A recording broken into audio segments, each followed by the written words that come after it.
నెల్లూరు జిల్లాలోని ఆత్మకూరు నియోజకవర్గ పరిధిలోని ఏఎస్పేటలో దారుణ ఘటన వెలుగులోకి వచ్చింది. భార్య వదిలివేయడంతో సంగారెడ్డి నుండి వచ్చి పిల్లలతో కలిసి ఉంటున్న బైక్ మెకానిక్ కుతుబుద్దీన్ తన ఇద్దరు చిన్నారులను వేధిస్తూ కొడుతున్న విషయం సచివాలయ సిబ్బంది తనిఖీల్లో బయటపడింది. దీంతో వారు పోలీసులకు ఫిర్యాదు చేయగా ఆ చిన్నారుల నెల్లూరులోని పిల్లల సంరక్షణ కేంద్రానికి తరలించారు.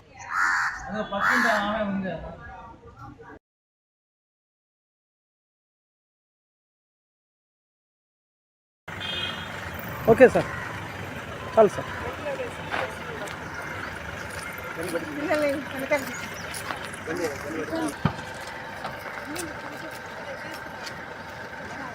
తీయమంటారా ఫోటో? పరిస్థితి కూడా లేకుండా ఉంది. సంగతి మనకు తెలియదు. ఇక్కడ టార్చర్ పెడతామంటే పోలీసు వారు వచ్చి తీసుకుపోతారు. మాకు చూసి పోలీసు వాళ్ళకి చెప్తే వాళ్ళు వచ్చి మందులు ఇచ్చి తీసుకెళ్ళారు అని చెప్పారు. పిల్లలు వేసిపెట్టిపోయింది, మా ఊర్లో వేసిపెట్టిపోయింది. పిల్లలకి వేసిపెట్టి నాకు వేసిపెట్టి నువ్వు వద్దు, పిల్లలు వద్దు, ఎవరు వద్దు, అక్కడ నేను వేరే నాకు నా పోలీస్ స్టేషన్ పోతా, నువ్వు వద్దు, ఏమొద్దు, ర్యాపిడ్ తీసుకుంటా పోయింది. ఏం టార్చర్ లేదు, వాళ్ళు పట్టుకుంటారు. అమ్మ లేక దెంగపోతారు, ఎక్కడ అంటారు.